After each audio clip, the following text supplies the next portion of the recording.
Hello everyone, it's Lel and it's time to talk about episode 34 from Hirogaru's PreCure. I am wearing my Satoru Gojo t-shirt.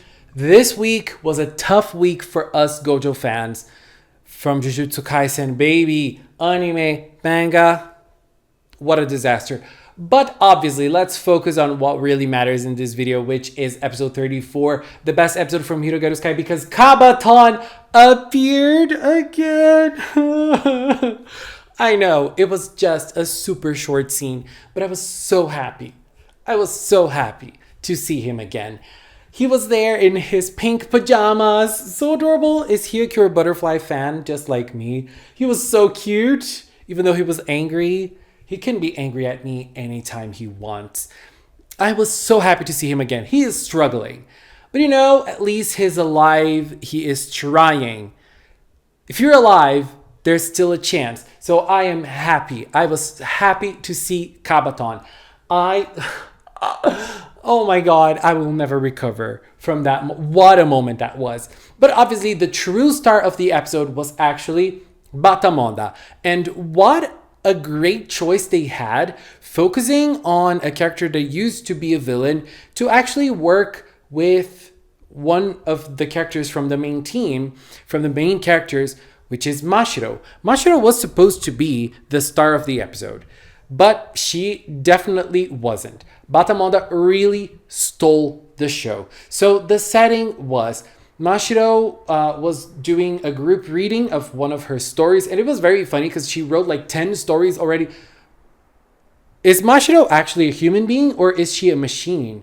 Girl does not stop. And she wrote lots of stories already. And then she started reading one of her stories to kids, to very young kids. There were two kids that were not paying attention. They thought it was boring and they went to run outside. And that was a very interesting perspective to me because all the other kids loved it. One of the moms or one of the caretakers, we don't know for sure, loved it as well. Most people loved the experience, but she was so hung up on the bad experience, the children that did not like it. And I feel like that's a very human thing to be like. We tend to over focus and over analyze the criticisms and the bad aspects of things that we do and the things that we go through. That is just human. We can say we have to focus on the positive, but it's not easy to do. We tend to focus a lot on the criticisms, on what is negative, on what is being said about us in a bad light.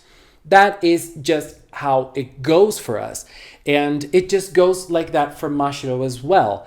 And then we have Batamonda's or Monda's perspective in all of this, which is he is pretending to be an art student to crush Mashiro's dreams. Because Batamonda or Monda is a real loser. He is someone who was never able to overcome what happened to him by the cures.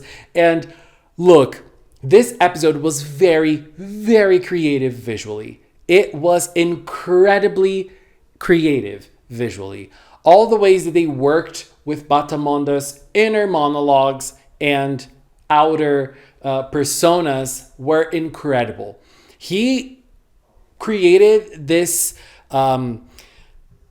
persona of an art student, and it was great to see him going back and forth between who he actually is inside his mind, which is a horrible person. Is he a person? A horrible under empire something.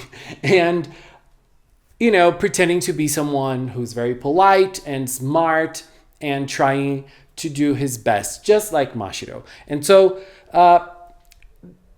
just creativity and pure fun. His voice actor did magic with this role. It was incredible. Not only the voice actor, but also the animators, the people who worked on those scenes specifically. Oh my God, the way they worked with the cures, the girls in Batamonda's mind, it was incredible. The way they dealt with his trauma, which was supposed to be a little comedic, not a little, but a lot comedic. It was so good. And then the other girls arriving. So, oh my God, Sora checking out the white canvas and thinking that was like, oh my God, I can't understand this. But not, oh my God, it's just so like them all. And, Ageha almost understanding who he was, being the adult, being the smartest one because she's the adult of the group. She almost got him. And his way of dealing with Elle as well, it was very funny. But then in the middle of those scenes, we had Elle and Mashiro on the swing, which made Mashiro realize something. Mashiro's good criticisms did not really hit anything specific for her, but when she noticed that Elle learned something from one of her past stories, she got super happy and she understood what she actually wanted to do.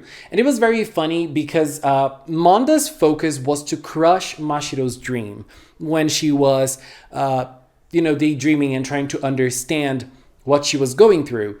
His role there at that moment was to destroy her dreams.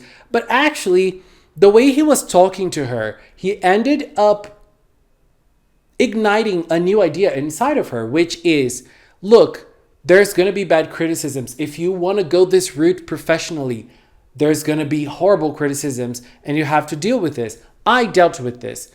How did you deal with this, Monda? Well, I ignored it.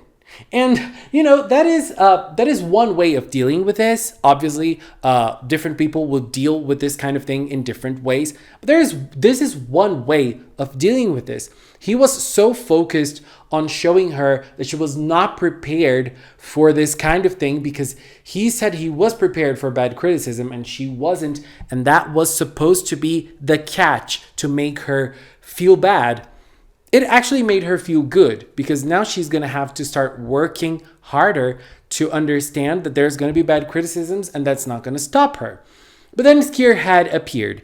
Now Skierhead is going to start attacking the girls and directly attacking them. And now Landborgs are no more. I forgot the name of the new Landborgs.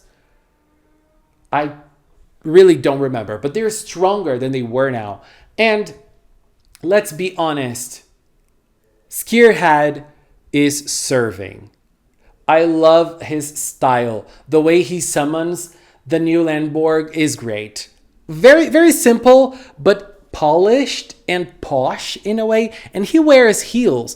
Did you notice that? He wears heels. And that's cool. That was cool. And then he created this monster. He is now ready to give them a harder time. And so the fighting scene started. Two things to notice about before we discuss the fighting scene are, the first one, we did not have a group transformation yet. I feel like we still need to see Majesty's solo transformation a little more before going into the group transformation. Majesty is a very new addition to the team. And after that, we saw the group pose. The group pose was great with Majesty. I loved it. Majesty's final pose is great. And the pose where they're preparing the final pose, the way she's working with the dress, girl, that was so majestic. I loved it. It was very cool. And Batamonda's reaction to Kira Majesty was incredible. Oh my God, it was everything. And so we have a fighting scene. The fighting scene was kind of boring, but it was about the girls being able to overcome a bad situation. They were hit hard right at the start of the fighting scene, but they got the power to stand up again and fight again.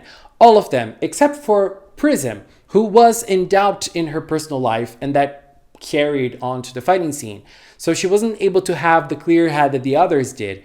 But all the others were like, okay, they became stronger. What do we do now?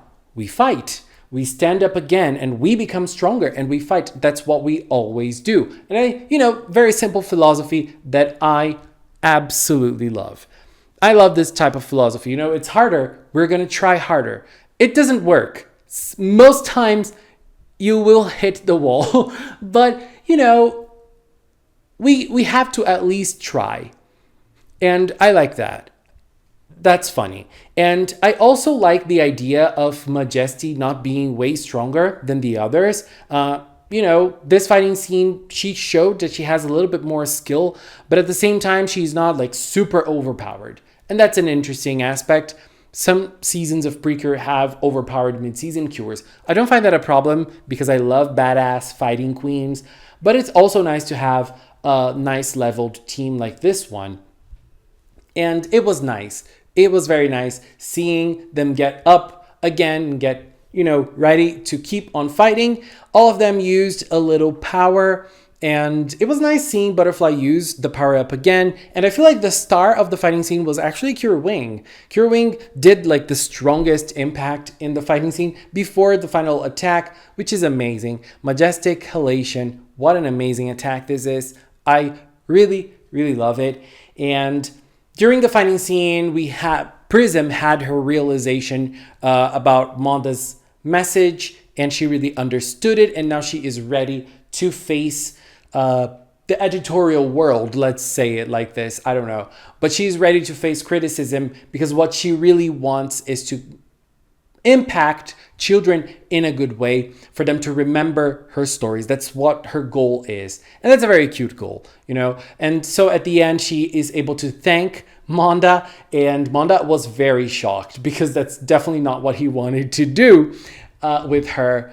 But right at the end, we had a scene of Monda realizing that it was the first time in his life someone has thanked him for something. Someone was glad for something that he did. And, that's a very sad way of looking at the Under Empire residents and the Under Empire generals. They must have had a very tough upbringing, a very tough life up until now. Maybe looking at the life that Monda lives right now, it's a horrible one, but it seems to be better or less worse than what he went through when he was with the Under Empire, which is a horrible thing, but a good thing because he was able to stand up again and try a new life. Even though he's still hung up on the grudge that he has against the Cures, especially Sky and Prism. But I like that. I like that we have a villain who is not a villain any longer, or he's not an antagonist of the show any longer, but he still holds that grudge. He hasn't forgiven. He's not a good person. Not everyone has to be a good person and who has to evolve and become better. There are awful people all around us every single day, and Batamonda is one of them. But I feel like that little thank you that Mashiro told him might at least soften his views a little bit and might help him overcome the grudge he has and maybe progress in life, because that might be what's stopping him.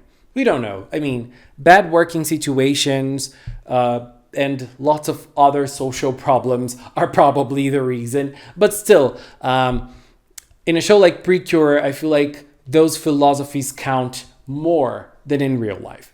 But, that's why I'm saying this. Anyways, episode 34 was a ride. What a funny ride this was. And I am going to have to be honest with my heart. The episode was funny. The episode was great. Mashiro's realization was cute. Batamonda's participation was incredible. But my hero corner of this episode has to be that little short Kabaton scene. It doesn't matter. It was like 1-2 seconds. I don't even know. But we saw him. He is doing fine. He is struggling. He is trying his best. And he has pink pajamas. He is so cute. We're going to start living together soon. So I'm happy. No, I'm joking, but yes, that's my hero corner. Kabaton's participation, little but very, very heartwarming to me. Anyways, babies, this was my opinion on episode 34 from Hirogaru Sky PreCure. Please leave yours in the comment box below. What was your hero corner from this very funny and iconic episode? I feel like this episode is going to be remembered for times to come because it's very different from what PreCure usually does. So it's going to stand out among the franchise. Anyways, this is it. I want to take this little time to thank the members of the Magical Cinnamon channel. If you are a member, thank you very much for your support. And if you've watched up until now, thank you so much as well. Thank you so much for watching, and until next time, bye bye.